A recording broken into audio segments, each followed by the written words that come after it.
Pemirsa, malam ini kita bertemu kembali di Indonesia Lawyers Club. Hari ini kedua kalinya mahasiswa bergerak dalam jumlah yang cukup besar. Pertama 14 April yang lalu dan sekarang 21 April. 11 April yang lalu. Dan karena itu kita punya tema malam ini demo gelombang kedua. Karena hari ini tidak hanya mahasiswa, juga ada buruh. Dan hari ini BEM seluruh Indonesia nonaktif ya, gak ikut. Ikut, tapi BEM seluruh Indonesia ikut, tapi BEM SI kerakyatan. Oh jadi ya, ada yang kerakyatan dan ada yang rakyat bangkit. Rakyat bangkit. Ya. Saya kira ada yang kerakyatan, ada yang pemerintahan gitu, enggak ya? Enggak. Baik. Pertanyaannya, sebenarnya seluruh tuntutan rasanya udah lengkap ya. Gelombang pertama, kok masih ada gelombang kedua? Sebenarnya ingin apa sih gitu mahasiswa? Saya ingin dengar baik Bayu Satrio Utomo, BEM UI. Kenapa gelombang pertama UI nggak ikut? Apa gara-gara bukan kerakyatan? Ya, terima kasih Bang Karni. Assalamualaikum warahmatullahi wabarakatuh. Selamat malam semuanya. Selamat malam abang mbak semua. Salam mahasiswa, hidup rakyat Indonesia. Ya, mungkin kalau dibilang ini gelombang kedua, sebenarnya bahkan ini bukan gelombang kedua Bang Karni. Bahkan ini bisa kita bilang gelombang ketiga atau gelombang keempat begitu. Tadi kalau kata Bang Karni bahwa ada aksi sebelumnya di tanggal 11 April begitu, kita juga ada aksi sebelumnya lagi di tanggal 1 April. Gitu. Jadi Aliansi Mahasiswa Indonesia kemudian turun di tanggal 1 April di depan Istana Negara di sekitaran Harmoni gitu untuk pada waktu itu satu isu yang kita bawa adalah menolak wacana penundaan pemilu dan perpanjangan masa jabatan presiden. Begitu. Jadi kalau dari yang BEM SI Rakyat Bangkit pun juga pernah melakukan aksi sebelumnya di tanggal 28. Gitu. Jadi bisa dibilang ini bukan hanya gelombang kedua, tapi gelombang ketiga dan gelombang keempat. Mungkin gelombang keempat. Iya. Tapi gelombang 1-2 tuntutannya soal penundaan pemilu dan penambahan periode presiden. Nah itu kan udah dipenuhi oleh presiden. Okay. Nah itu dia Bang. Jadi kenapa ini memang masih ada ya di salah satu tuntutan yang kami bawa pada hari ini juga gitu, bahwa misalnya bunyinya adalah tindak tegas para penjahat konstitusi dan tolak wacana perpanjangan masa jabatan presiden dan penundaan pemilu. Nah, kenapa ini kemudian masih masuk dalam tuntutan kami? Karena kami masih ingin mengawal bagaimana penyelenggaraan pemilu, persiapan pemilu hingga 2024. Dan bahkan sebenarnya Bang, wacana ini masih terus digulirkan oleh para elit politik.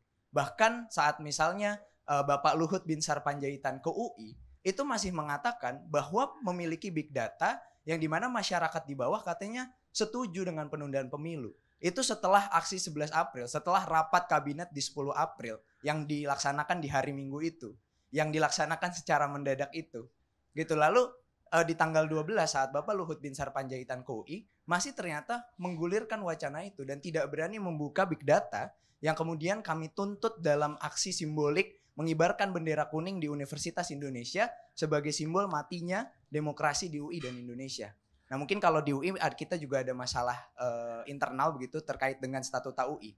Dan kami sepakat di tataran mahasiswa menolak statuta UI atau PP 75 tahun 2021. Nah di luar dari itu Bang Karni. Gak sebelumnya. Kami melihat begini ada yang ingin saya tanya. Iya, mungkin ini saya lanjutkan sedikit Bang. Terkait penundaan pemilu ini. Kami melihat juga bisa jadi ke depannya ada pergantian aktor politik yang menggulirkan wacana ini. Kita melihat bahwa kemarin aktor-aktor politik yang dimainkan dalam pengguliran wacana ini adalah pertama ketua-ketua partai.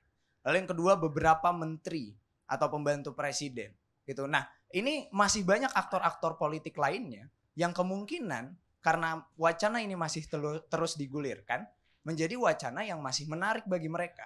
Gitu, misalnya saja anggota DPR. Atau mungkin aktor lainnya misalnya adalah KPU yang mungkin saja bisa dibuat tidak siap.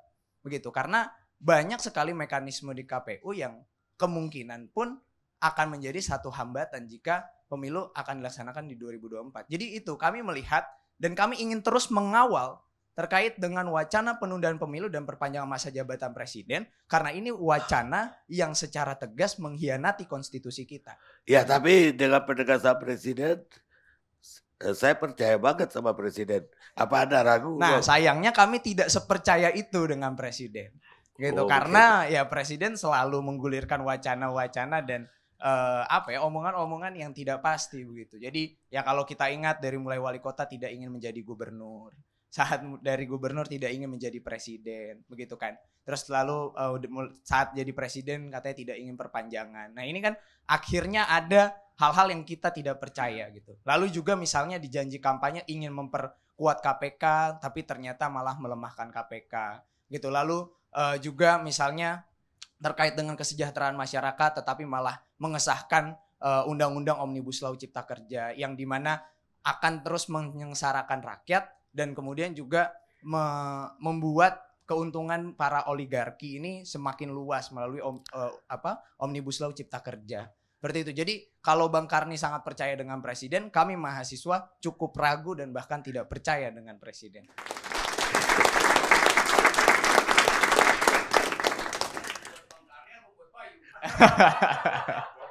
Atau mungkin buat Bung Rocky. Kayaknya Anda dapat introduksi dari Rocky ya. Begitu yakinnya Anda tidak percaya. Gimana ceritanya tadi demo tadi? Oh ya. Katanya tidak sebesar yang tanggal 11. Oh, begitu kabarnya ya, Bang ya. Iya, saya. Kalau dibilang tidak sebesar tanggal 11, kalau saya kebetulan memang tanggal 11 tidak di lapangan, tapi kami melihat juga di media, begitu. Kalau dilihat dari jumlah masa aksi mahasiswa, karena kan kemarin di tanggal 11 cukup melebur juga ya, dengan berbagai elemen yang turun di tanggal 11 gitu.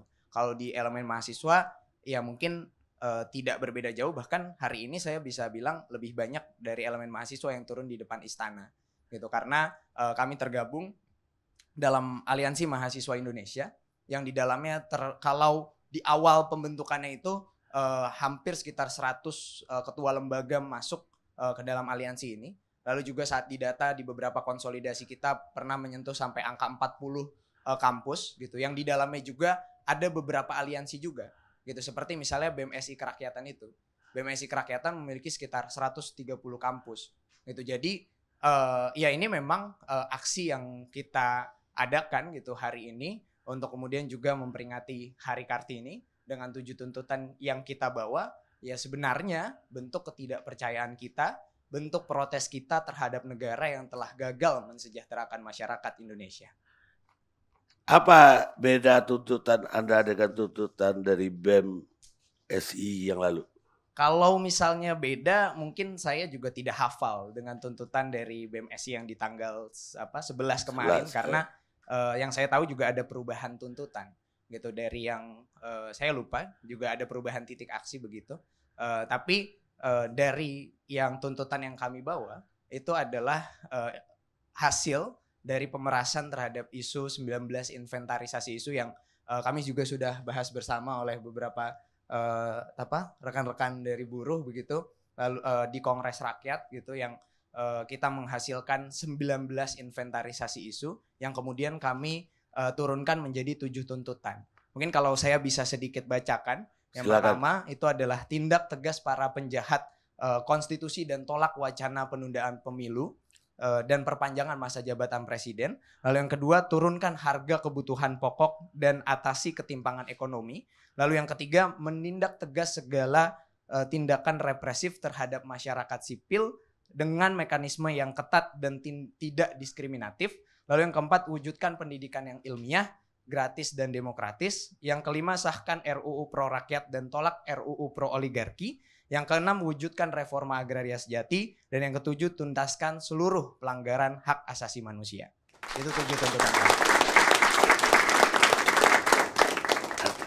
Anda yakin itu bisa dipenuhi pemerintah?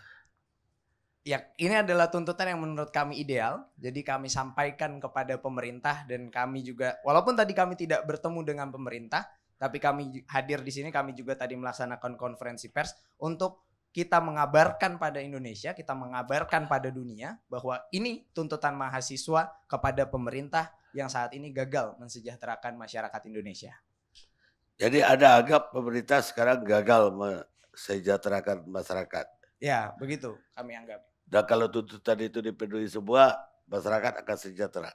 Ya, ini adalah bentuk ideal yang kami bayangkan gitu. Dan tuntutan ini kan memang berdasarkan inventarisasi isu, permasalahan-permasalahan yang saat ini hadir di tengah-tengah masyarakat.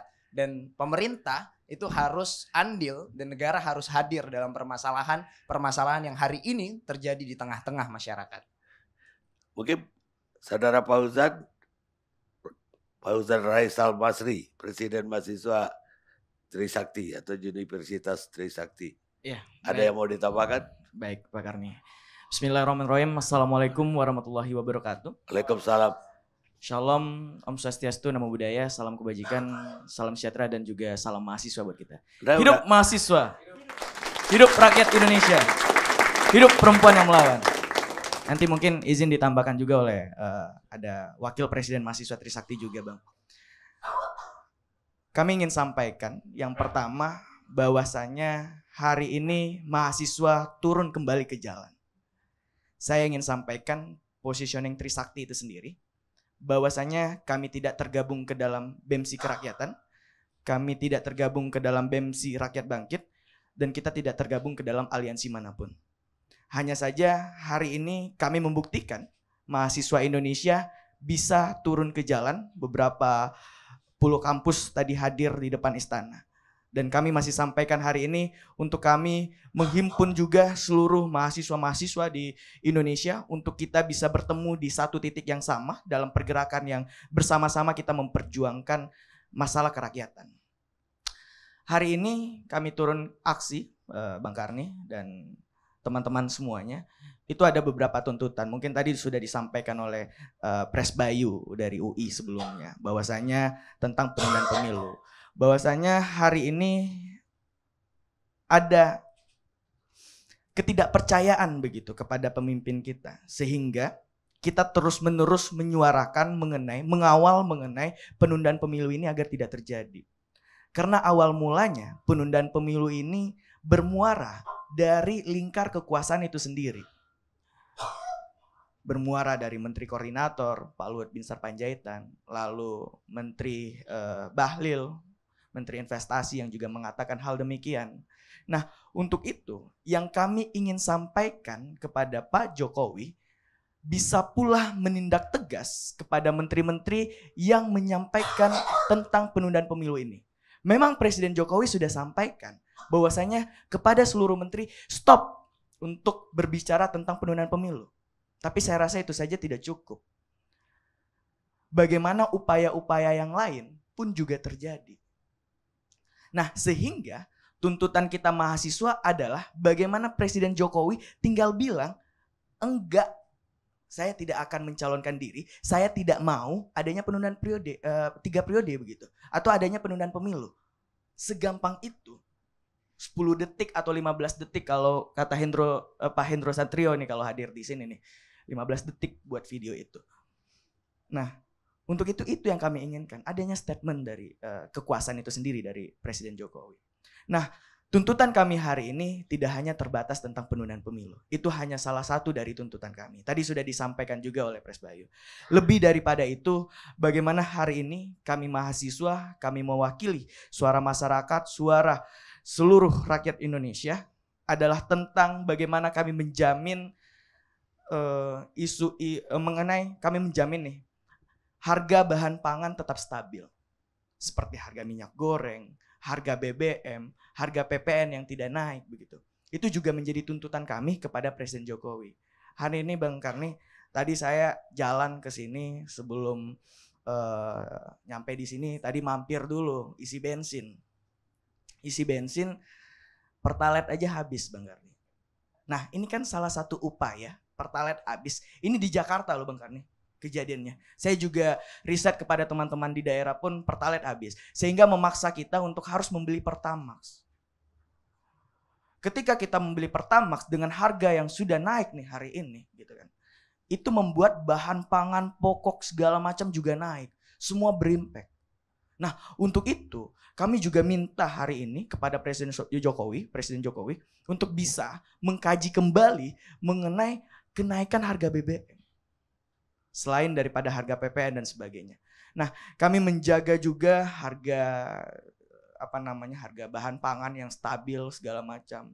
Minyak goreng itu juga menjadi bahan tuntutan kami hari ini Bang Karni. Dalam artian memang 1 bulan belakangan ini kalau kita berbicara tentang minyak goreng adanya ranahnya ya di Kementerian Perindustrian, Kemenperin begitu. 1 bulan belakangan ini. Kemarin juga dari Dirjen Perdagangan sudah jadi tersangka itu Bang Karni. Nah, kami minta dalam 1 bulan ini bagaimana kinerja dari Kemenperin untuk menangkap cukong-cukong masalah minyak ini. Nah, itu yang menjadi bahan tuntutan kami. Tapi Anda tahu kan bahwa harga BBM di dunia juga naik? Iya, tapi kita harus tahu juga kita ini negeri yang kaya akan yang namanya minyak, di atas minyak, di bawah minyak. Tapi masa di negeri yang kaya akan minyak pun kita susah untuk yang namanya BBM. Itu satu. Yang kedua, berbicara mengenai minyak goreng, hari ini negeri kita pun juga kaya akan yang namanya kelapa sawit. Minyak goreng pun juga susah. Nah, sehingga itu yang menjadi tuntutan kita. Selain daripada itu, ada tuntutan kami lagi bagaimana represivitas terhadap warga sipil, Bang Karni. H-1 aksi pada saat tanggal 1 yang lalu, saya WhatsApp saya itu kena retas, Instagram juga kena hack. Di tanggal 11 yang lalu saya tidak turun Bang Karni. Aksi tidak turun pada saat karena memang agenda kita setelah tanggal 1 aksi kita akan turun kembali di tanggal 21. Nah, di tanggal 11 pun saya juga kena retas. WA juga hilang. H-1 kemarin aksi tanggal 20, sekarang tanggal 21 kita aksi. Itu pun WA saya juga diretas Bang Karni. Berarti ada pembatasan-pembatasan untuk kami mahasiswa dalam hal menyampaikan aspirasi ataupun kami berkomunikasi dengan teman-teman kami yang lain. Siapa menurut Anda yang meretas? Saya tidak tahu Bang Karni. Coba tanya sama yang berwenang untuk yang menjawab pasti itu. adalah negara Bang. Kenapa? Karena ada ketakutan berlebih dari negara terhadap gerakan mahasiswa saat ini. Gimana tahu di luar negara yang meretas? Bagaimana bisa? Karena saat ini yang kita lakukan ini Bayu, saya lurusin Bayu nanti. Gitu. Dan kelompok yang kita hackers, lakukan, Bayu, lakukan ini adalah mengkritisi negara. Ya. Jadi saat sebentar Bang, hal ini selesaikan terjadi, dulu Bang. Hackers saat itu, hal ini terjadi, itu tidak dibiarkan maka oleh negara. kecurigaan itu hadir kepada negara. Nah, ini saya lurusin kamu. It's okay, semua pandangan mahasiswa itu wajar. Tapi kalau kamu buat kesimpulan atas sesuatu yang tidak ada premisnya, kamu menyalahi hukum logika. Loh, tapi kan nggak bisa kritik kita saya kasih diajukan tahu kemana? kamu. Kamu tidak punya premis. Bagaimana kamu bisa mengatakan bahwa negara yang Premisnya melakukan? adalah Izin Bang Karni. Ya. Nggak bisa. Kamu Izin. harus tahu bahwa Hari ini komunitas yang kami hackers lawan di luar adalah sana pemerintah. itu kebanyakan non-state actors. Izin Bang. Pelajari sebelumnya. situasi. Hari Ya, ini baca banyak buku. memang yang Ya, kami tuntut biar dia ada selesaikan dulu. izin Bang Karni. Hari ini yang kami tuntut adalah pemerintah. Yang kami lawan adalah pemerintah. Jadi apa yang dikatakan oleh Pres Bayu, kecurigaan kita kepada negara hari ini itu sangat maksudnya ya masuk akal begitu. Karena yang kita lawan adalah pemerintah. Baik. Mana mungkin gitu. Baik, Orang mungkin lain. ada tambahan. Mungkin menambahkan dari Fauzan tadi. Bahwa memang tidak hanya Fauzan, tapi juga dari teman-teman yang lain yang pada hari 1 April pun sudah mengalami pembungkaman yang sama. Banyak telepon yang masuk yang berisikan mengenai ancaman-ancaman. Tak juga itu, WA yang merupakan salah satu media sosial yang kita gunakan pun hilang. Maka dari itu sangatlah timbul kecurigaan-kecurigaan ini sangatlah wajar menurut saya. Dan juga alasannya kalau misalnya dari teman-teman tidak ikut ataupun tidak turun ke jalan, mengapa dari pembungkaman via WA ini bisa dilakukan seperti itu? Berarti sangat jelas bahwa mungkin ada dari pemerintah itu memiliki kekhawatiran-kekhawatiran bahwasanya kita tetap melakukan turun ke jalan untuk menyampaikan aspirasi-aspirasi terkait dengan keresahan daripada rakyat Indonesia tersebut. Baik. Sekarang giliran. Izin Bang Karni sedikit tambahan. Selain daripada itu, represivitas terhadap warga sipil ini tidak hanya terjadi pada saat kita sebelum aksi. Bahkan pada saat aksi mungkin ada teman-teman yang ditangkapin begitu kan. Lalu juga bagaimana ketika kita kritis sedikit di media sosial itu bisa kita dilaporkan oleh Undang-Undang ITE hari ini yang mungkin ada pasal-pasal karet. Lalu bagaimana kalau kita di dalam forum-forum tertentu suaranya sedikit lantang mungkin bisa dilaporkan dan sebagainya. Itu yang menjadi permasalahan bangsa kita hari ini juga Bang Karni. Baik. Itu yang menjadi tuntutan kita juga. Sekarang giliran Atabik, Ketua Badan Eksekutif Mahasiswa Universitas Sultan Ageng ya, Tirtayasa. Assalamualaikum warahmatullahi wabarakatuh. Shalom, Om Swastiastu, Namo Buddhaya, hidup mahasiswa.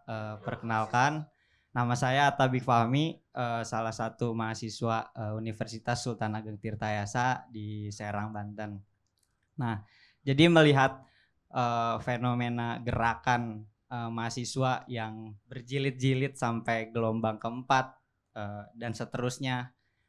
Ini melihat satu sikap kita yang skeptis terhadap pemerintahan hari ini.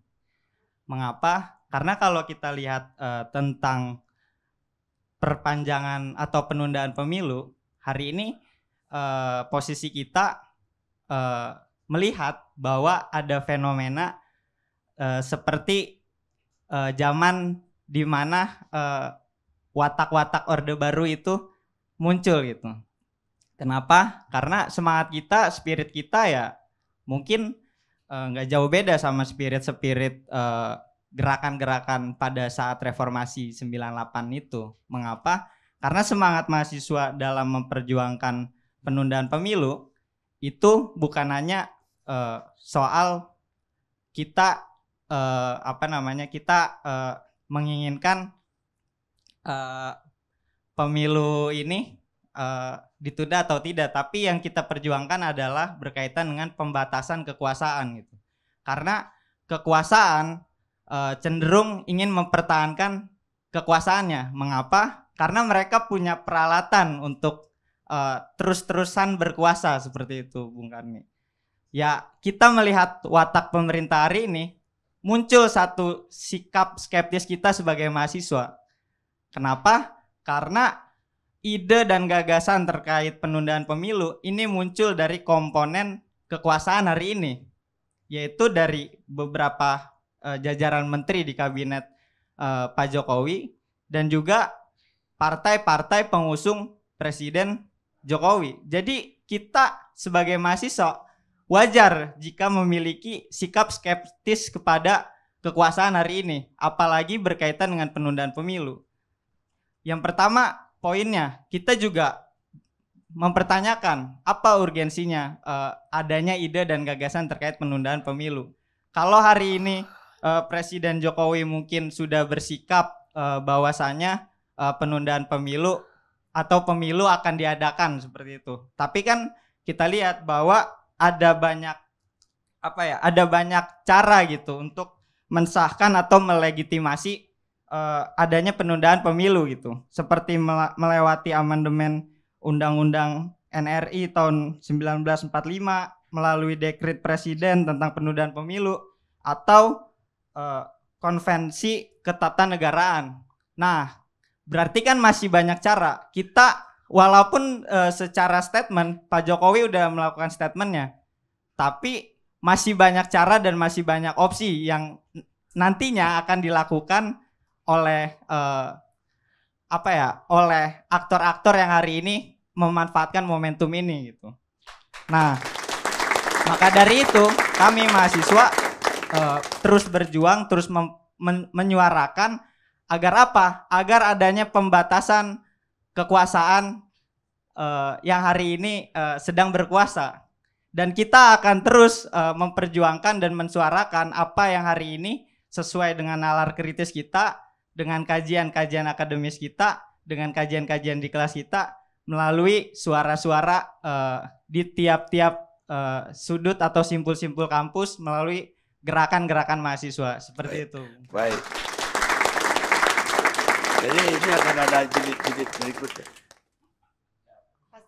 Pasti akan ada jilid-jilid berikutnya. Kalau misalnya tuntutan kami masih belum dipenuhi, dan tentu kami akan terus merawat gerakan ini.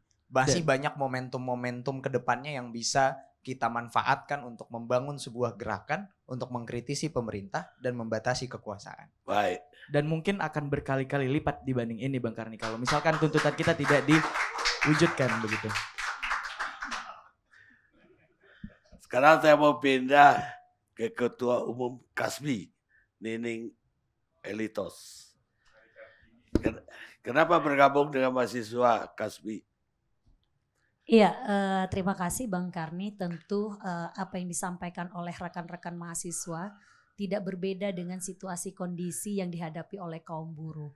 Keresahan, ketidakpastian gitu ya, semakin menjauhkan tentang persoalan penegakan hukum, perlindungan, itu semakin dirasakan real oleh kaum buruh. Karena yang kami tadi sebenarnya gerakan rakyat ini ada memang konsolidasi hasil dari gerakan rakyat.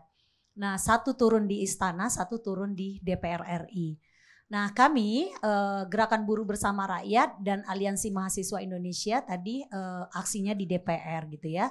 Pertama, kami menyampaikan ada beberapa hal yang menjadi tuntutan kami. Sebenarnya tidak berbeda, sebenarnya kami juga melakukan konsolidasi yang sama.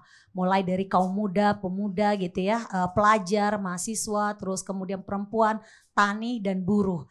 Nah, aksi kami tadi juga menuntut tentang persoalan bagaimana dalam situasi 2 tahun terakhir ini kebijakan secara ekonomi politik justru lebih mengedepankan kepentingan segelintir orang yang kita sebut dengan kepentingan oligarki. Tapi kepentingan rakyat mayoritas justru semakin menjauhkan apa yang menjadi tugas pokok dari kekuasaan hari ini. Melindungi seluruh tumpah darah, memastikan bagaimana pendidikan, kesehatan, pekerjaan dan penghidupan yang layak. Ini justru semakin menjauhkan hal itu. Nah, ini dirasakan real oleh tidak hanya kaum buruh, bahkan masyarakat mayoritas dengan berbagai macam kenaikan kebutuhan pangan gitu ya, terus kemudian kenaikan BBM, kenaikan LPG, kenaikan tol, PPN, ini berimplikasi dengan semua kebutuhan hidup. Tidak hanya sembako, tapi semua kebutuhan hidup berimbas dari kebijakan politik dari kekuasaan hari ini. Sehingga kami juga tidak memisahkan apa perjuangan dari kaum mahasiswa, itu adalah perjuangan kami juga kaum buruh. Terus kedua adalah bicara tentang persoalan di mana sebenarnya Mahkamah Konstitusi sudah memutuskan bahwa Omnibus Law Undang-Undang Cipta Kerja itu adalah inkonstitusional bersyarat kan gitu.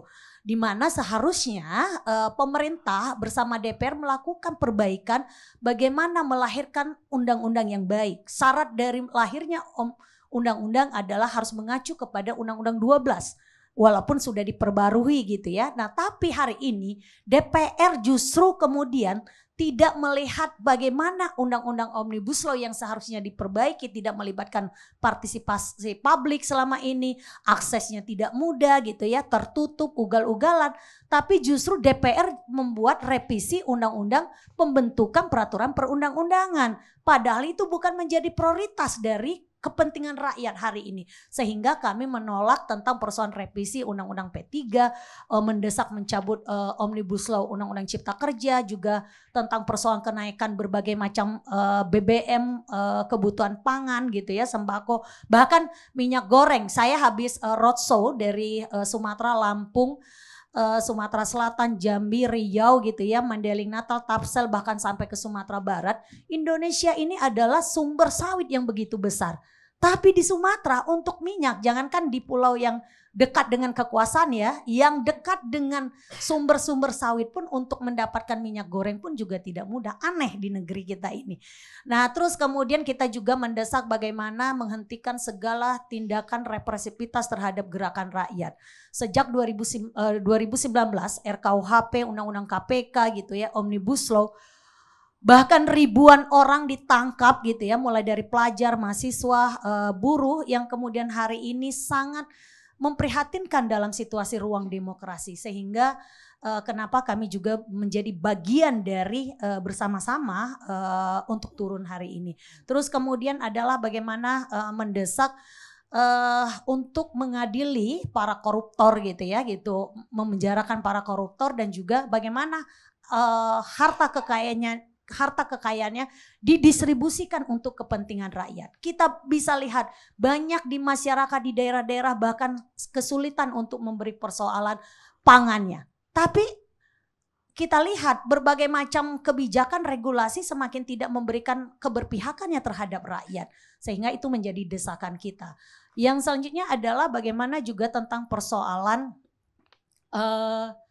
penundaan pemilu gitu ya, itu juga menjadi konsen kita, menolak perpanjangan jabatan presiden, penolakan pemilu, padahal konstitusi negara sudah jelas-jelas mengatur di dalamnya. Tapi kita bisa lihat walaupun presiden sudah menyatakan saya tidak berkeinginan atau tetap dijalankan sesuai dengan mekanisme yang sudah ada diatur dalam konstitusi, tapi faktanya upaya-upaya ini terus dilakukan gitu ya. Kenapa kami misalkan tadi, kalau Bang Karni bertanya, percaya nggak dengan presiden? Bagaimana mungkin kami percaya, Pak? Banyak regulasi yang kemudian yang sudah diketok palu, dikritik keras oleh kaum buruh dan masyarakat mayoritas, begitu tergesa-gesanya diketok palu. Omnibus Law, sebenarnya kalau kita bilang, sejak mulai dikonsep oleh pemerintah, kita menyatakan buka partisipasi publik seluas-luasnya agar aksesnya juga bisa bagaimana manfaat dari regulasi itu lebih mengedepankan kepentingan. Faktanya pada saat itu Satgas Omnibus Law, mayoritas pengusaha dan pejabat negara, bahkan termasuk DPR dan pemerintah pun menyampaikan Omnibus Law ini hanya untuk menarik investasi, untuk menciptakan lapangan pekerjaan, untuk melakukan peningkatan kesejahteraan. Faktanya hari ini jutaan kaum buruh kena korban PHK, dirumahkan, tidak hanya persoalan pandemi, tapi karena juga Omnibus Law, Undang-Undang Cipta Kerja. Itu yang kita hadapi saat ini gitu loh. Tapi baru kali ini buruh bergabung atau udah berapa kali juga? Iya, semenjak sejak reformasi 98 gitu ya. Kita cukup berjuang di masing-masing sektornya, tapi sejak 2009 RKUHP, KPK gitu ya, Omnibus Law dan berbagai macam kebijakan, kita sudah mengkonsolidasikan bersama-sama dengan berbagai macam sektor gerakan, tidak hanya buruh dengan mahasiswa, pelajar, pemuda, perempuan, miskin kota, termasuk masyarakat adat yang selama ini banyak melakukan aksi-aksi di berbagai macam kota dan daerah. Itu adalah yang dilakukan oleh konsolidasi gerakan yang tidak lagi melihat alma mater, tidak hanya melihat baju, tapi kita ada dalam satu keresahan, kegelisahan kita adalah tentang persoalan penindasan, penderitaan terhadap rakyat. Baik. Pemirsa, tampak debat, tampak kritikan, tidak ada satupun pemerintahan atau negara ataupun republik yang akan bertahan hidup. John F. Kennedy, Presiden Amerika ke-35. Kita lihat sejenak.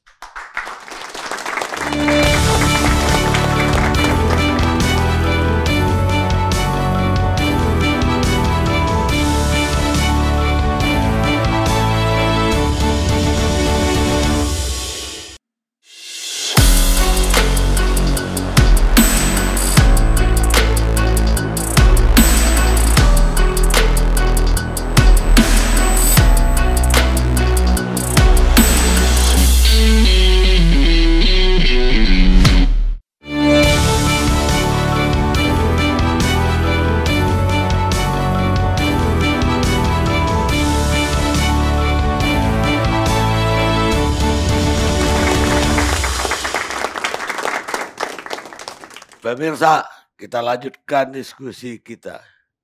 Sekarang ke tenaga ahli utama KSP, Rawanda Wandi Tutorong atau Binyo.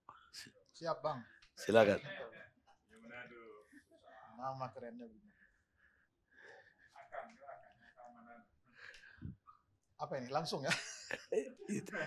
Apa tanggapannya terhadap Oke, mahasiswa baik, tadi? baik. Pertama-tama saya sebagai mantan mahasiswa mengucapkan selamat karena sudah berhasil melakukan aksi demonstrasi secara damai dan berbeda dengan aksi 11 April lalu ya, ada insiden saya kira tidak seharusnya terjadi. Tapi Dan yang lalu itu menurut polisi itu mahasiswa tidak ada yang terlibat ya, ketika kekerasan terhadap Ade Armando. ya betul. Nah saya mengucapkan selamat dan saya kira apa yang disampaikan mahasiswa kan sebetulnya hampir mirip dalam demo yang 11 April kemarin. Mungkin ada sedikit perubahan. Tanggal 28 Maret juga ada demo di istana, kebetulan saya yang menerima waktu itu di Patung Kuda. Dan apa yang disampaikan sebetulnya saya juga sudah sampaikan pada saat itu sudah ditanggapi oleh Presiden sendiri ya, yang untuk perpanjangan masa jabatan, soal 3 periode. Dan saya kira itu sudah cukup jelas bagi kami. Tidak perlu lagi ada spekulasi bagi kami karena saya kira untuk berbicara di sini pun saya kira saya harus berkonsultasi ya, karena kami sudah merasa ini kita lebih baik fokus saja pada apa-apa yang akan tersisa sampai 2024 ke depan.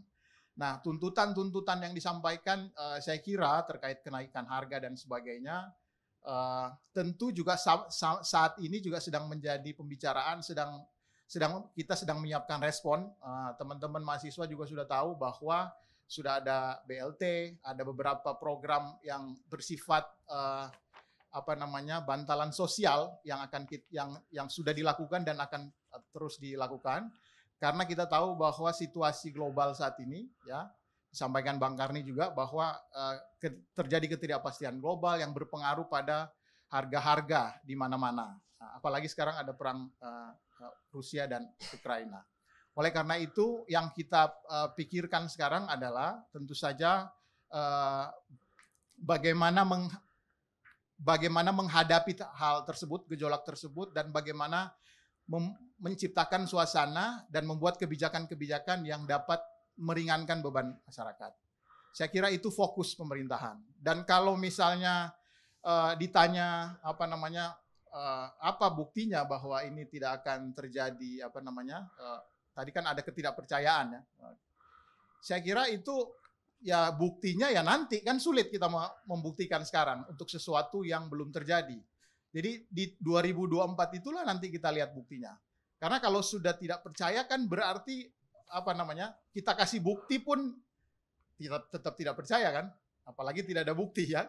Oleh karena itu buat kami ya udah kita mendengarkan apa yang disampaikan mahasiswa yang demonstrasi, tetapi beberapa hal yang dituntut saya kira sudah kami jawab dan sudah sedang kita persiapkan kebijakan-kebijakannya. Mungkin untuk sementara itu dari saya, Bang Karni. Baik.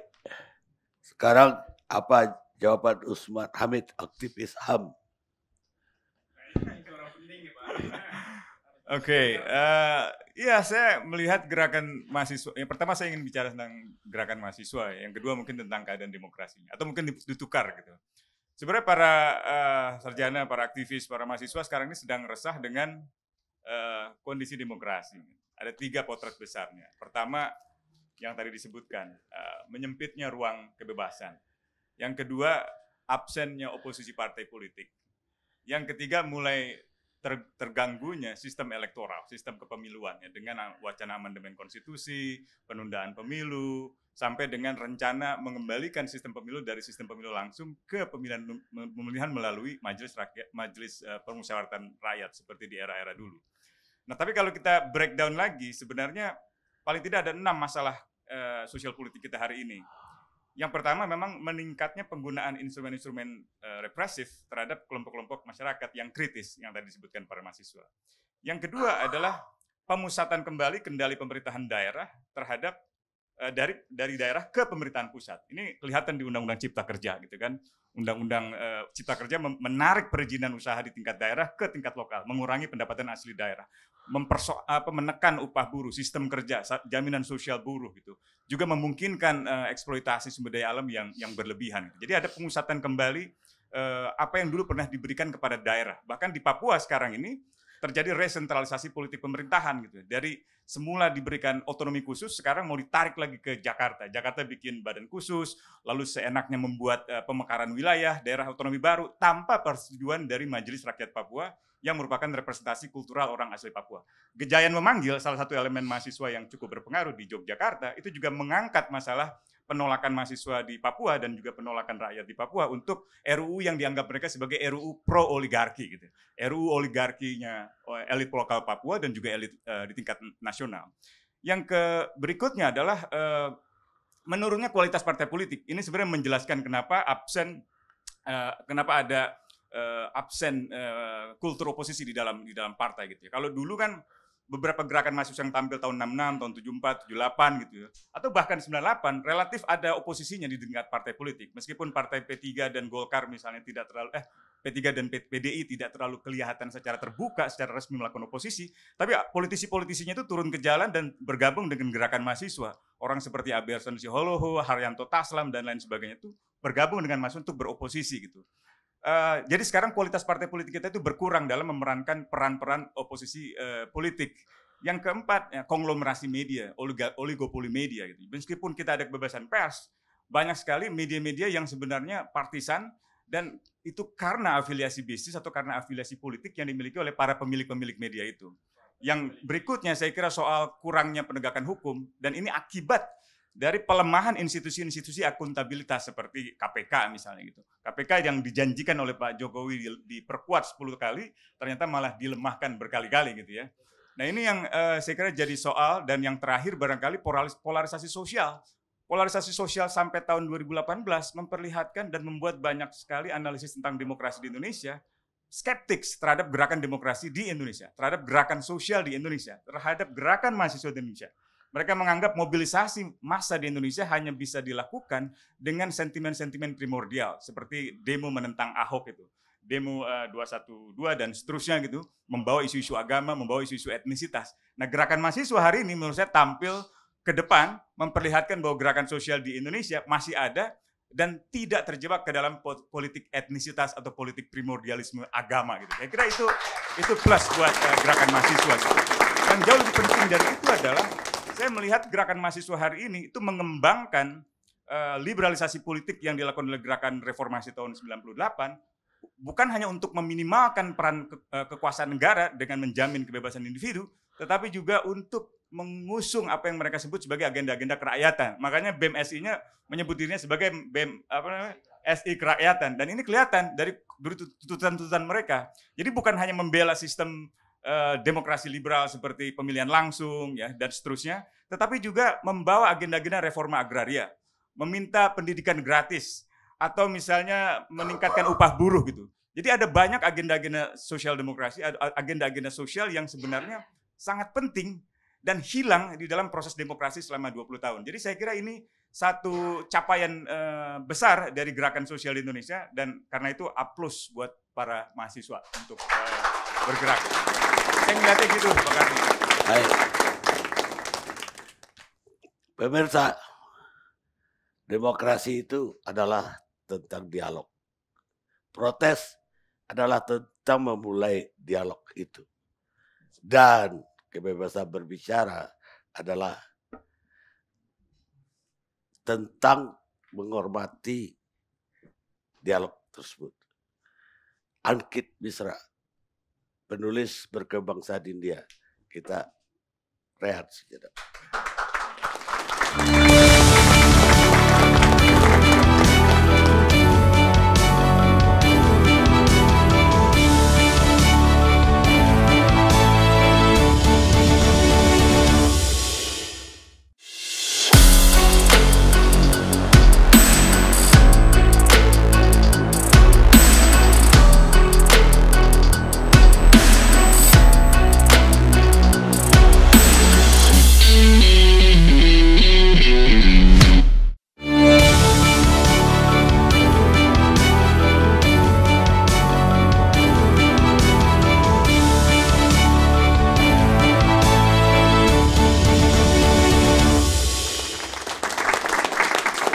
Pemirsa, kita sampai ke segmen terakhir. Sekarang giliran pengamat politik Boni Argans.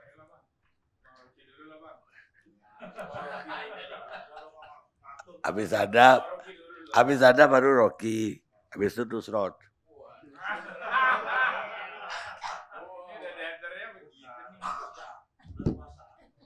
Soalnya pakai kopiahnya dia. Iya, aku pengen denger dia dulu nih Bang. Gak apa-apa lah ya. Jadi Kiai yang terakhir. Baik Bang, ini saya mau komentar yang mana Bang? Kalau gerakan mahasiswa sih oke lah.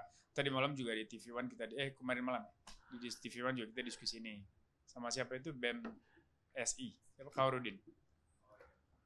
Ya tadi ada udah komen. Saya kan mau nanya aja Bang, ini apa sih yang membedakan kemahasiswaan kamu yang hari ini turun sama yang kemarin tanggal 11? Kan ada BEM Kerakyatan, ya sih. Ada yang BEM SI Bangkit something. Ya, maksud saya apa yang membuat kalian harus bergelut beda hari? Terus tapi namanya tetap mahasiswa. Bahkan yang gebuk Ade Armando juga kan nompleng di gerakan mahasiswa kan.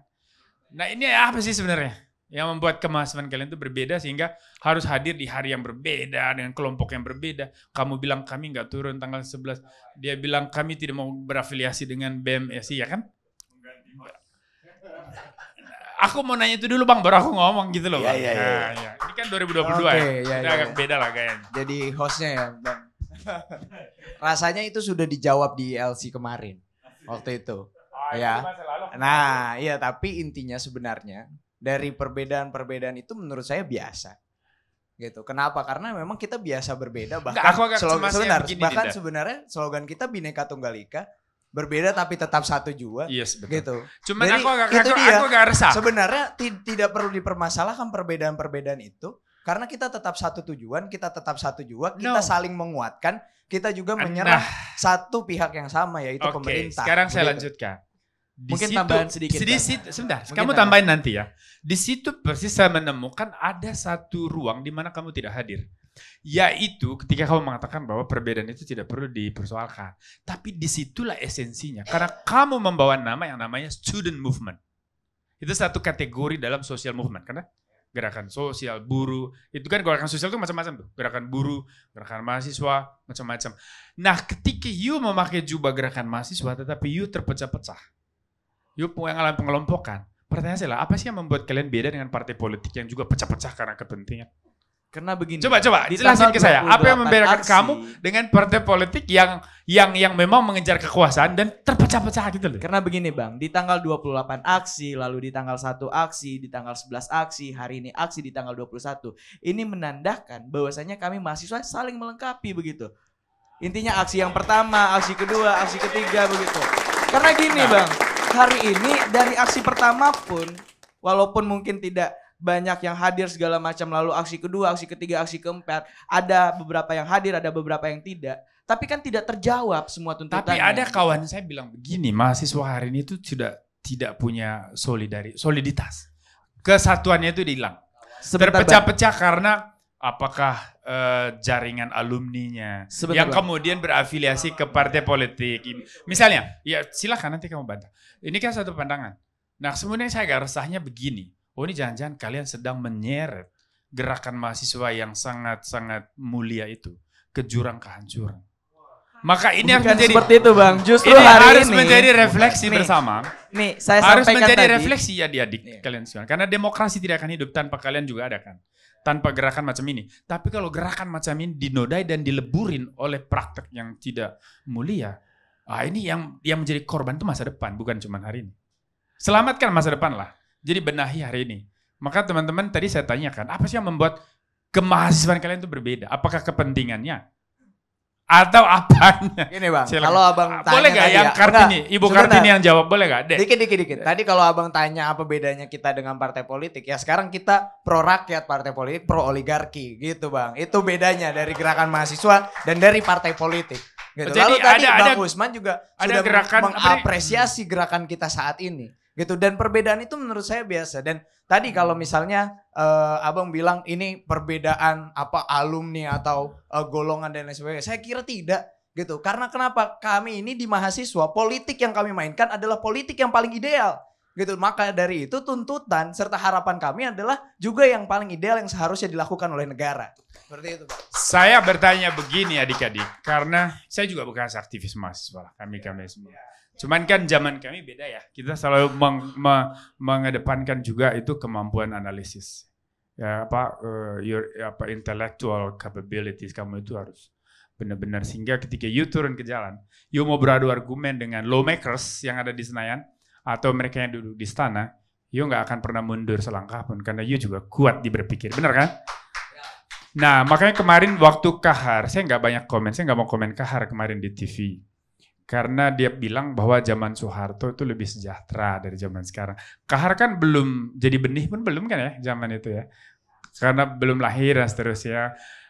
Dan dia tidak tahu bahwa kesejahteraan era Soeharto itu kesejahteraan palsu. Tapi Kahar sudah karena klarifikasi Bang. Kesejahteraan itu hanya Gitu statistik. Kesejahteraan itu kesejahteraan yang statistikal sifatnya. Zaman Orde Baru esensinya nggak ada karena dibangun di atas ketidakadilan. Oke. Nah hari ini kita refleksi soal gerakan mahasiswa ini, nanti pulang kamu ngaca, kamu lihat sejauh mana bobot gerakan ini masih bermoral atau tidak. Nah ini refleksi penting. Gimana titik tidak bermoralnya, Bang? Dengar, saya sedang mengevaluasi perpecahan Gimana kalian. titiknya? Kenapa kalian gak bisa solid? Kenapa harus pecah-pecah? Kita tidak. Kenapa harus beda-beda? Bahkan ada beberapa isu saja yang sama, lalu yang lain-lainnya beda.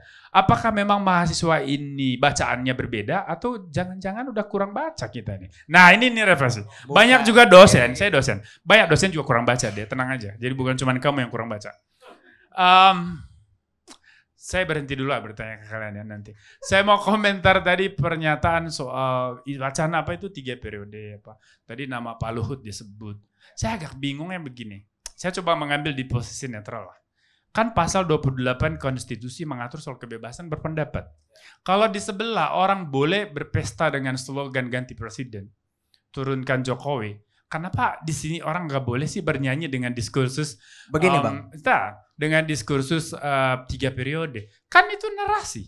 Karena narasi tidak akan pernah bisa. Tapi itu diwacanakan oleh bagian lingkaran kekuasaan saat ini, Bang. Iya, dengar. Itu dia. Tetapi seorang menteri Bapak Luhut Binsar Panjaitan itu eksekutif. Betul. Kamu tahu di dalam trias politika. Betul. Dan urusan amandemen konstitusi itu urusannya lawmakers. Ya. Legislatif. Ya. Right? Okay. Artinya bahwa begini, Bang. Kalaupun terjadi itu amandemen, ya harus disalahin DPR-nya, bukan presidennya. Cuman Pak Luhut itu harus bisa mempertanggungjawabkan statementnya sebagai pejabat publik.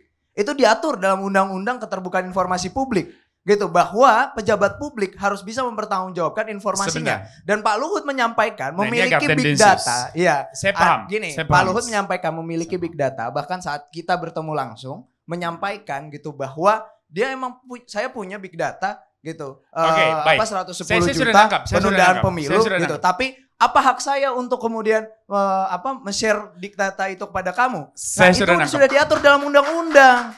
Yang kami inginkan adalah Pak Luhut juga bisa membuka data itu, Bang. Kalau beliau tidak bisa membuka, kan saya sampaikan juga pada forum-forum sebelumnya. Itu kan, kami juga buktikan nih, bahwasanya mahasiswa dan juga rakyat tidak ingin adanya penundaan pemilu begitu. Cuman begini, ayo kita coba kembali lagi ke belakang ya. Kita ngambil posisi yang coba berpura-pura netral semua lah. Artinya kita tidak punya satu keberpihakan. Oke? Kita lihat, Pak Luhut ngomong itu sebagai siapa di tayangan apa? Apakah itu di sebuah acara negara atau di sebuah tayangan media? Tapi beliau pejabat publik. Sebentar. Ini masih bahkan gini, Pak. Saya masih berevaluasi. Nanti kamu akan respon. Makanya pahami lebih lengkap. Kamu bisa bahasa Jerman nggak? Bahasa Jerman itu hanya dimengerti kalau orang sudah selesai bicara. Karena kata kerja inti biasanya atau kata kerja modal di belakang. Oke? Good. Saya sedang berproses. Nah, Pak Luhut ngomong di ruang mana? Dan apakah itu di Istana Negara? Artinya ketika dibicara itu, bisa saja separuhnya adalah seorang Luhut Binsar Panjaitan sebagai warga negara, tapi melekat bersamaan dalam dirinya itu adalah seorang pejabat, toh? Ya. Sehingga di ruang itu kamu boleh menuntut, benar? Yes. Mungkin tetapi sekali lagi, sebagai warga negara dia juga punya hak untuk berpendapat. Pasal 28 Undang-Undang 45 menjamin itu. Maka kalau kita kembali ke situ, kenapa kita harus begitu agresif menuntut Pak Luhut keluarin datanya? Kenapa sih? Boleh saya masuk, Bang? Omongan Pak Luhut hari ini tidak mengubah undang-undang. Boleh saya masuk, Bang? Tidak mengubah apapun. Dan Presiden juga sudah mengatakan tidak ada penundaan pemilu. Boleh saya masuk, Bang? Silahkan. Nah mungkin abang kalau bilang tadi saya kurang baca, abang juga kurang baca berita. Gitu, kenapa? Karena kalau abang baca berita, Pak Luhut sampaikan itu di Universitas Indonesia. Pak Luhut sampaikan itu saat... Iya awalnya, tapi kan kemudian statement-statement itu juga muncul. Salah satunya di Universitas Indonesia. Saat Pak Luhut mengisi kuliah umum begitu ya di Universitas Indonesia. Lalu kami mengadakan aksi simbolik. Begitu mengibarkan bendera kuning yang sudah saya tadi jelaskan. Dan di forum itu saat kita bertemu berhadap-hadapan langsung dengan Pak Luhut mengatakan itu. Gitu. Dan posisi beliau diundang di Universitas Indonesia sebagai apa? Sebagai Menko. Begitu Bang. Abang ini mungkin perlu baca berita lagi. Saya tanya kamu. Saya potong dulu. Beri saya penjelasan ini lengkap. Tolong pertanyaan terakhir ya kepada mahasiswa. Habis itu Anda boleh komen. Yes, Bang. Dan itu selesai. Maksud saya begini Bang. Begini deh. Untuk menjaga marwah gerakan itu. Ini kan bukan soal kepentingan kamu kan. Meskipun kamu pasti ada kepentingan pribadi. Dan itu normal. Jangan ketawa, saya tahu. Itu normal. Tetapi kita harus menjaga yang lebih besarnya, ya kan? Imajinasi, persepsi tentang demokrasi harus kamu selamatkan. Maka apa yang kamu lakukan hari ini, kamu bertanggungjawabkan juga kepada gerakan-gerakan mahasiswa ke depan, di masa depan. Maka di sini kita harus belajar dengan tertib berpikir.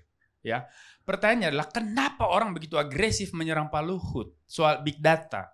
Ketika tidak ada satupun ketentuan hukum yang memaksa dia untuk, kecuali you buka forum, you berdebat, you undang ke acara Bang Karni, berdebat dengan Pak Luhut soal big data. Di situ silakan berdebat. Tetapi sepanjang itu statement lepas, dia akan tetap terlepas. You nggak bisa penjarain dia. Sama aja, kenapa kamu nggak nanya kepada yang dulu bikin tagar, turunkan Presiden Jokowi, dan tuntut dia, kenapa you melanggar konstitusi? Karena konstitusi mengatakan dia hanya bisa diturunkan kalau ada berapa ketentuan itu, ya kan? Pelanggaran moral dan sebagainya. Kan Presiden Jokowi nggak pernah melakukan semua itu. Nggak korupsi, nggak ini. Nah artinya bahwa orang melihat gerakan ini tendensius, ini benar-benar mau menyasar Jokowi. Bahkan ketika Presiden tanggal 10 mengatakan bahwa tidak ada penundaan pemilu, you tanggal 11 masih demo mengarah ke istana. Baru di tengah jalan balik lagi ke DPR. Nah di situ orang kemudian ini ada lelucon. Bukan tetapi kita, ada tanggal 11. Ada dari mahasiswa ini. Ada dari mahasiswa ini. Saya agak sedih karena kemudian gerakan mahasiswa itu kemudian dicibir orang. Dicibir seperti apa? Ini mengecewakan Dinda, karena kita semua harus menyelamatkan masa depan demokrasi toh. Hari ini kami buktikan Bang, saya Trisakti, Presiden Mahasiswa Trisakti bersama Wakil Presiden Mahasiswa Trisakti. Trisakti tidak tergabung ke dalam afiliasi manapun, tapi hari ini kita bisa bersama-sama dengan mahasiswa. Makanya tadi kan pertanyaan reflektif saya, ini pertanyaan retoris sebetulnya, tapi itu juga reflektif. Apa yang membedakan kemahasiswaan kalian dengan yang lain? Artinya bahwa you harus benahi ke dalam juga. Kalau you mau peran kalian itu signifikan di dalam proses sosial ini, politik ini. Gitu loh.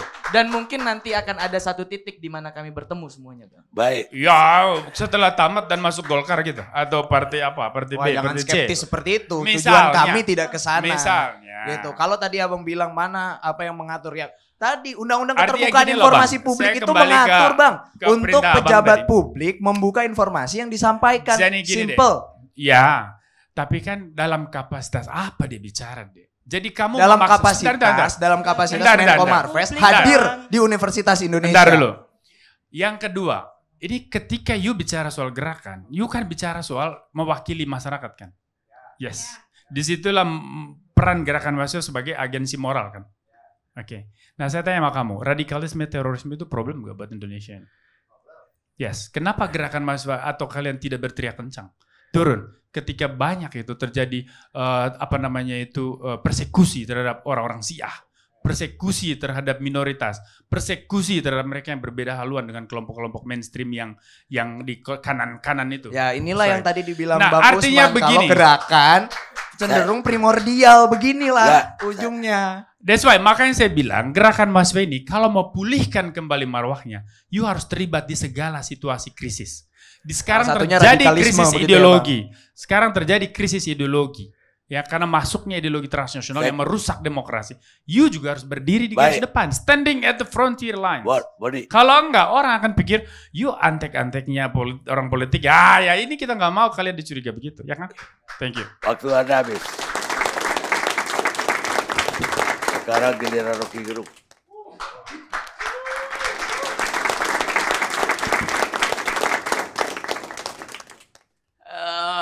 saya cari akal dulu ya supaya saya bisa bedakan cara bicara dengan Boni gitu. Dari tadi saya perhatikan, ini teman-teman yang berempat ini, dia menceritakan sesuatu dengan cara gembira gitu, senyum terus gitu. Saya bayangkan di istana hari ini itu cemberut semua. Jadi ya ada Rinyo saya berupaya untuk senyum, tapi harinya dia frustrasi juga. Ya apalagi sih yang kalian tuntut? Ya udahlah silakan dah. Kan itu artinya ada yang macet di dalam wawasan itu. Coba saya lihat satu persatu. Dari tadi Boni berupaya untuk menerangkan satu hal supaya fokusnya pindah itu. Tapi bagi mereka, ya kenapa sih mesti disuruh-suruh, biarin aja kan. Dulu juga waktu sebut tahun 65 itu KAMI itu himpunan dari semua perbedaan tuh. Ada yang sekuler, ada yang nasionalis, ada yang Islam segala macam. Tapi ujungnya adalah sama, yaitu titik temunya akan dia peroleh itu. Kita bisa lihat bagaimana debat antara HMI dan gerakan mahasiswa sekuler pada waktu itu tuh. Mari Muhammad, Marsilam, Simanjunta, David Nabi Tupur, itu debatnya itu luar biasa tuh. Tapi sama-sama menghasilkan ujungnya adalah Soekarno berhenti tuh. Demikian juga waktu reformasi, saya tahu saya bisa bedain nih, oh ini Islam, yang ini sekuler nih, dengan ikat kepala tuh. Kelompok Islam kami ada Fahri Hamzah di situ tuh pakai ikat kepala. Reformasi damai. Yang sekuler, KBUI, Trisakti segala macam, reformasi total. Yes, gampang lihat itu tuh. Tetapi ujungnya adalah reformasi juga tuh. Walaupun pada waktu itu saya bawa mahasiswa saya untuk demo tuh, dan dihajar di Atmajaya, kita lompat pagar, ternyata di belakang pagar itu adalah selokan, kita masuk di situ semua. Saya bawa mahasiswa saya ikut demo waktu itu. Jadi saya tahu peristiwa itu tuh. Apa yang terjadi pada waktu itu adalah mahasiswa bergembira, dan kegembiraan itu nggak bisa lagi disogok dengan headline Kompas, headline TV bahwa Presiden Jokowi kan sudah mengatakan stop bicara tuh. Bagi mahasiswa, sekarang mahasiswa mulai uji tuh. Tadi dituntut, kenapa masih minta Presiden buat omongkan berapa tadi, 3 detik apa-apa. Kan sudah bicara tegas. Yes, tuh. Presiden udah bicara tegas, ngapain lagi sih? Tapi mesti bayangkan mahasiswa itu selalu ingin ngeledek. Ya kita kira-kira begini kan, saya bayangin rapat BEM. Iya dia bilang begitu, tapi kita uji deh. Kita minta dia ucapin sendiri tuh. Kan itu dalam upaya untuk menguras stok psikologi presiden. Dia mau kuras saja, karena itu dia mau main panjang. Jadi kalau dianggap bahwa ya kenapa nggak banyak hari ini, oh dia agendanya sampai 20 Mei bahkan seterusnya tuh. Jadi sekali lagi kalau kita lihat misalnya gimmicknya nih, ini anak-anak ini bukan anak-anak ini, teman-teman saya ini menganggap, coba kita uji, presiden mau nggak dia ucapin sendiri, nggak usah sekedar bilang kalian berhenti ya ngomongin 3 periode. Tapi kenapa? Aku tanya gini Bang. Oke, nanti saya jawab. Brother Rocky, kenapa harus presiden? Toh urusan ini kan urusan konstitusi. 3 periode ke 4 periode ke itu kan hanya mungkin kalau konstitusinya mengatur. Yes, dan yang buat konstitusi bukan eksekutif. Iya, itu yang itu saya mau ranahnya legislatif. Itu yang saya mau terangkan. Kenapa mereka nggak mau berpikir itu? Bagi dia itu nggak ada soal. Dia punya kegembiraan untuk menguji si presiden. Artinya dia sedang bermain-main aja. Memang. Benar. Ya memang itu. Enggak, benar. Biarin saya terangkan. Jadi mahasiswa ini hanya bermain dan mempermainkan gerakan Nanti kita. kalau Bung Rocky menjelaskan pakai bahasa Jerman, silakan sampai selesai. Oke. Enggak, maksud saya benar nggak kalian? No. terangin ya. Benar nggak kalian ini sedang, jawab saya yuk. Benar nggak kalian sedang bermain-main? Artinya nanti orang akan melihat. Diteruskan dulu. No. Ini belum selesai. jangan Ini dilempar begini ke bahasa dulu, Bang. Jerman, harus selesai dulu, Bang. Silakan Bung Rocky Kalian menjelaskan begini loh. dulu. Yuk kalau bermain-main dengan gerakan seperti tafsirnya Pak Rocky, yuk mempermainkan sejarah, mempermainkan gerakan. Masyarakat kasihan nanti tidak akan melihat kalian sebagai representasi Ini ya. dari kelompok ini. Jadi jangan melemahkan hakikat gerakan sosial ini yang membuat masyarakat sipil lemah. Akhirnya apa? Oligarki yang kamu bilang itu makin kuat. Saudara oligarki itu memang pada hakikatnya dia rakus. Saya dong, Bon, ke saya, jangan ke situ, ke saya. No, aku minta respons dia. Iya, yang saya baca, sini saya ulangi ya. Saya mengerti rapat-rapat di BEM UI terutama. Saya kenal baik, kan mahasiswa saya semua itu yang bahkan dari 15 tahun lalu saya kenal itu. BEM UI punya lembaga kajian strategis. Itu final sebagai kajian akademis. Tetapi komunikasinya dikemas dalam bentuk theatrical, dalam bentuk olok-olok. Sekarang mereka lagi uji Presiden Jokowi bagaimana kalau kita minta dia ucapin sendiri. Terus nanti mungkin ada mahasiswa jangan sekedar ucapin. Kita sodorin meterai supaya Presiden tanda tangan. Itu memang keahlian mahasiswa. Atau bahkan meterai bisa palsu di depan notaris. Kita minta Presiden Jokowi di depan notaris bilang dia tidak ingin 3 periode. Apa yang salah di situ? Karena ini bagian dari kecerdikan tidak ada yang salah berpolitik. Pak Rocky, saya potong sedikit. Tidak ada yang salah. Ya karena Tetapi apa salahnya presiden kalau dia juga tidak mau bersuara? Nggak ada soal. Karena Ya, itu that's it. memang biarin aja presiden nggak bersuara. Tetapi gimmick ini adalah khas mahasiswa. Kan poster-poster lebih baik pro khilafah daripada pro Jokowi itu. Itu biasa aja. Nanti orang bilang kok ini jadi radikal mas? Enggak, itu bagian dari radikal itu. Narasinya begitu tuh. Ya andaikan semua orang di ruang yang sama seperti kita berpikir Pak Rocky. Enggak ada soal. Cuman kan persoalannya melihat gerakan ini masyarakat tahu apa yang sedang dengan latar belakang persepsi yang beragam. Nah ini dulu kesalahan SBY kamu harus tahu. 10 tahun permisif dengan kelompoknya Wahabi Salafi. Hari ini apa? Enggak. Tolong Anda bicara sama dia. Nah. Pak Rocky, atau mungkin ini artinya gini loh, kalau ini aksi teatrikal, itu belakangan deh. Saya mau terangkan dulu posisi saya di sini. Atau mungkin kapasitasnya ya bicara sama kita, bukan bicara sama Bung Rocky. Oke, sekarang saya mau enggak lah. Lu jadi mahasiswa saya nggak layak. Saya masih mau lanjutkan. Saya mau lanjutkan latar dari peristiwa demonstrasi ini. Mahasiswa tahu bahwa keadaan ekonomi harusnya diselamatkan lebih dahulu daripada IKN. Mahasiswa tahu bahwa upah buruh harusnya dirawat lebih dahulu daripada menyogok oligarki itu. Itu ada di belakang back mind mereka. Mereka tinggal kemas itu. Sekarang coba kita lihat misalnya apa keadaan kita hari ini yang menyebabkan buruh ikut bersama-sama dengan mahasiswa dan percaya bahwa kepemimpinan intelektual ada pada mahasiswa, kepemimpinan massa ada pada buruh tuh. Nah, itu bagi tugas. Jadi pembagian tugas itu jelas. Terhadap apa? Terhadap kesulitan ekonomi. Tadi saya baru baca Sri Mulyani mengeluarkan aturan pajak baru tuh.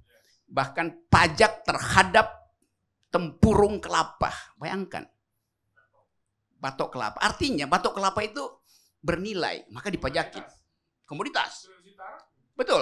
Ntar saya masih lanjut. Iya. Oke, potong dulu. Ini yang saya cemaskan sebetulnya sih Pak Rocky. Artinya gini, kalau kita terlalu berlarut dalam pola berpikir sandiwara, artinya kita kehilangan esensi. Ini bukan sandiwara, ini metode komunikasi, bukan sandiwara. Aku paham. Itu kan soal. Kalau paham, oke. Itu kan soal teknik. You mean that you sedang menyalurkan dengan metode yang lebih bersifat menghibur atau menghina, whatever. Ya. Tetapi kan kemudian orang melihat, berarti gerakan sosial hari ini juga gerakan sandiwara aja. Nggak ada yang lihat begitu. Semua lihat itu serius karena soal ekonomi. Nggak ada yang bilang sandiwara. Ini semua menganggap bahwa mahasiswa lagi cari pola untuk bertengkar dengan kekuasaan. Karena gini loh, aku takutnya gini, gerakan-gerakan mahasiswa hari ini kan sangat politis ya. Ya dari zaman kita sih. Bayangkan gerakan mahasiswa itu selalu menyentuh kekuasaan praktis. Dia tidak menyentuh wilayah-wilayah lebih mendasar. Ya baru kali ini kan muncul ada isu misalnya agraria dan segala macam. Tapi dari dulu kan jauh sekali tuh dari gerakan mahasiswa. Nah kemudian orang mencurigai, jangan-jangan memang gerakan mahasiswa. Porsi saya belum hanya saya belum selesai. Saya mau dengar kesimpulan Anda. Oke, saya lanjutkan.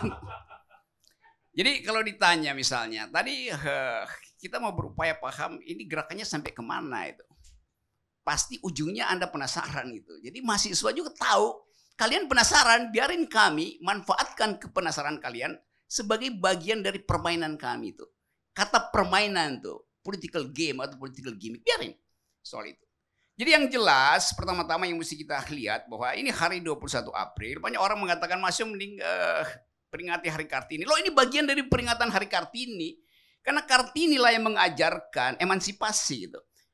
Nah, mahasiswa dianggap sebagai bagian dari sejarah yang selalu mengucapkan kembali emansipasi. Bagi mahasiswa ya, kalau Kartini bilang habis gelap terbitlah terang, bagi mahasiswa gelap itu adalah gorong-gorong, terang itu ada di jalanan. Jadi daripada ada di gorong-gorong, mending demo di jalanan. Itu juga prinsip Hari Kartini itu. Jadi sekali lagi saya hanya ingin mengingatkan bahwa ini gerakan yang nafasnya sepanjang sejarah Republik ini ada di situ terus. Nah, kita tahu bahwa kalau misalnya Presiden Jokowi mengatakan, oke, saya tidak mau lagi bicara soal perpanjangan, saya fokus pada ekonomi segala macam. Itu ucapan dari istana. Dan publik menganggap BEM UI belum pernah mencabut plakat yang mereka serahkan pada Jokowi. Itu Jokowi adalah the king of lip service. Udah pernah cabut belum? Belum, justru karena itu mereka ingin mau cabut itu supaya mereka dengar langsung dari Jokowi. Tetapi bagi publik menganggap gerakan mahasiswa itu adalah upaya untuk memakai peralatan di luar istana. Ada istilah bagus dibuat oleh seorang perempuan Amerika kulit putih, kulit hitam yang juga pasti dia satu pikiran dengan Kartini di sini. Dia bilang begini, the master's tool cannot dismantle the master's house. Yeah. Peralatan raja tidak bisa dipakai untuk membongkar istana raja karena itu mesti dibawa peralatan dari luar. Demo itu adalah peralatan dari luar. Tapi kita nggak perlu curiga itu atau tambah-tambahin gimmick segala macam bahwa ini politis. Ya udah, kita mau tunggu hasilnya nanti apa. Jadi nggak usah kita cemas. Kita lihat aja bahwa sejarah akan menuntun kita untuk membawa mahasiswa sebagai cahaya baru. Jadi kalau Saudara Boni ya masih mencurigai, justru kita curigai kenapa Saudara Boni mencurigai gitu. Kan itu intinya. Begini Bang. Saya itu agak heran nih, Adik ini belajar benar apa enggak ya? Kan presiden tidak punya kewenangan apapun terhadap konstitusi. Ya, mereka tahu itu. Dia eksekutif. Itu. Tapi kenapa harus presiden yang bertanggung jawab gitu? Itu bagian normatifnya bagi mereka selesai. Gak bisa, mereka, Bang. Itu menunjukkan bahwa ada ambisi yang bersifat politis. Mungkin. Karena begini, Bang. Izin Bang Karni. Karena begini, Bang. Atau begini. Karena begini. Saya nggak mau. Atau begini. Anda udah terakhir. Iya, saya mau tutup terakhir. Kalau heran aja sih Bang, karena tanggal 10 keputusan itu kan berita semua media. Ya, presiden tidak mau itu penundaan pemilu. Terima kasih. Rocky sama Boni ini jangankan Presiden Republik Indonesia, Presiden ILC aja dia didengarkan. Saya akan bicara dua hal. Pertama, bicara tentang demokrasi dan demonstrasi. Yang kedua, saya mau bicara tentang penundaan pemilu.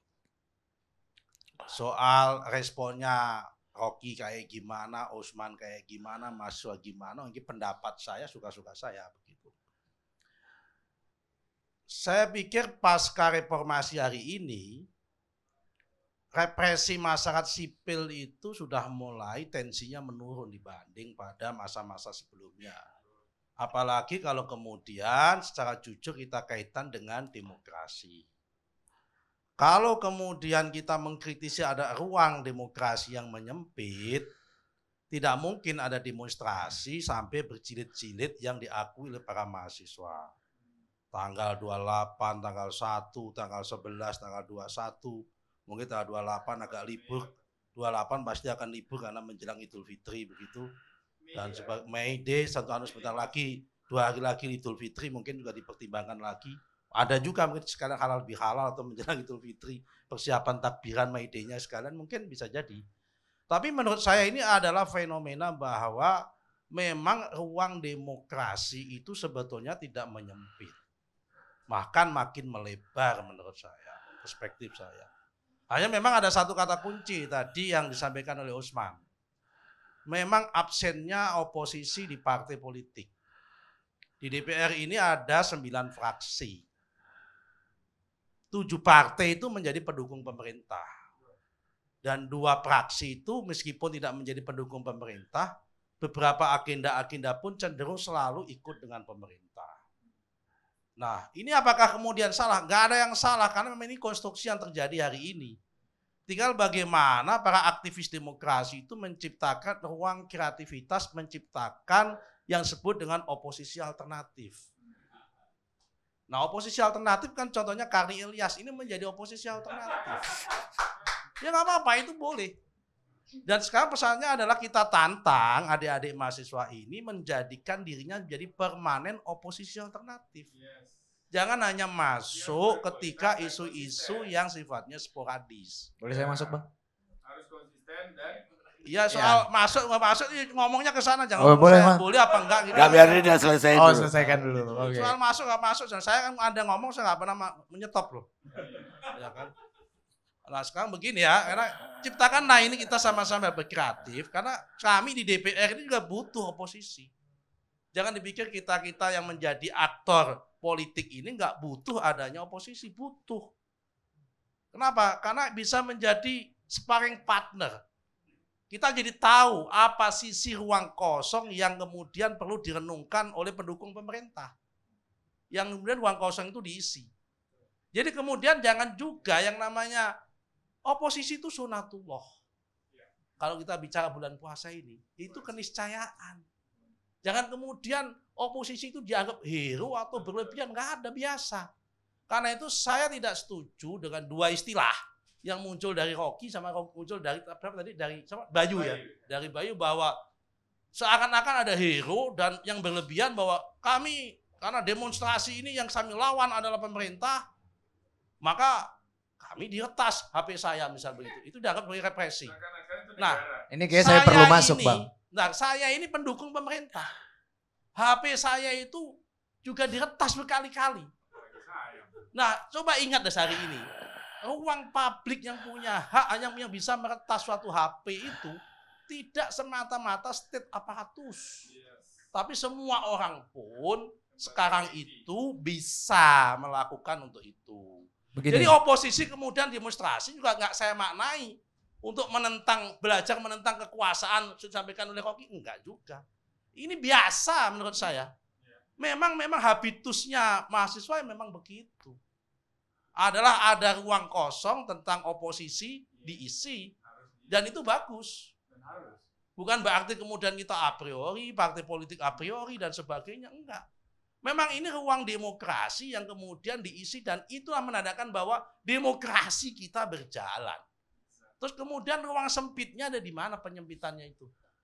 Bahwa kemudian ada ekspektasi yang nggak cocok, ekspektasi nggak sampai, disitulah diukur tentang parameter indeks demokrasi.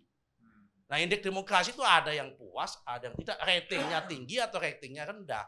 Bisa jadi, ya kan? Kamu juga berhak, kita juga berhak, oposisi ini berhak untuk apa? Untuk menaikkan rating demokrasi ini dari perspektif yang dia bangun. Masuk boleh, Bang? Izin. Ya, Bang, sedikit menanggapi tadi. Yang dua hal. Yang pertama terkait dengan mahasiswa.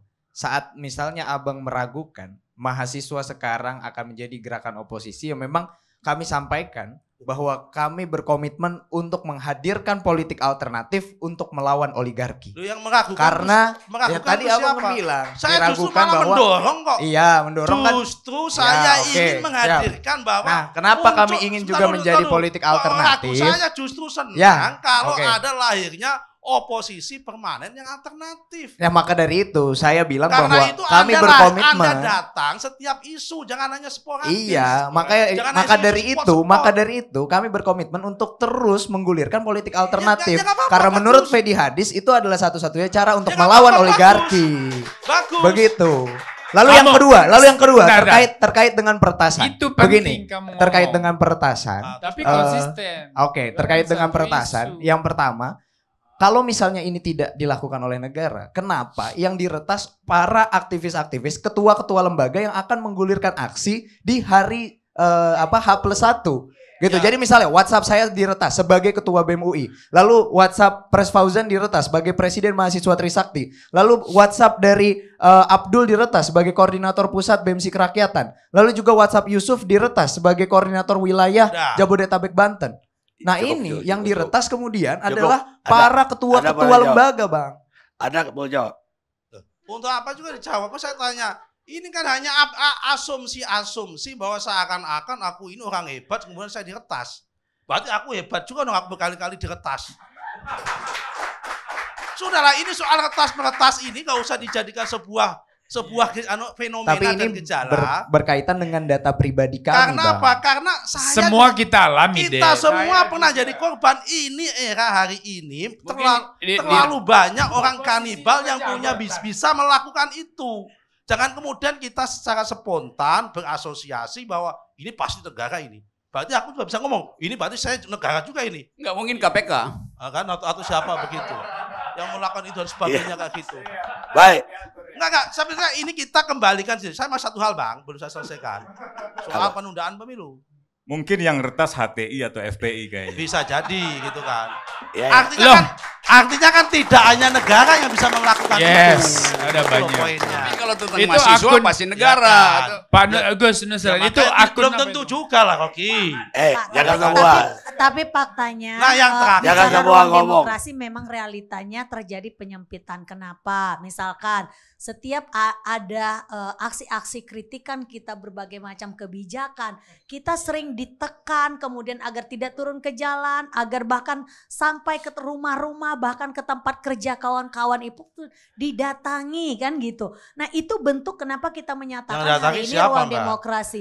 Ada orang aparat terbuka kok yang menyatakan itu lawan loh. aja. Kalau Nah, ngomongnya kita lawan bukannya aja. tidak melawan, Nggak. kita melawan. Kalau- Tapi kalau- saya begitu mau itu. menjawab ya kalau Aparat. tadi dari KSP bilang solusi dari problem persoalan rakyat hari ini dengan berbagai macam kenaikan, dengan situasi ekonomi semakin memburuk dijawab dengan persoalan bantuan. Kenaikan BBM tidak hanya dalam 3 bulan. Yang diberikan bantuan kan subsidi hanya 3 bulan. Tapi bagaimana rakyat menanggung dalam 1 tahun kebutuhan hidup semakin membuat rakyat sengsara. Itu Baik, yang harus coba. Mbak Nining, saya komentar gitu.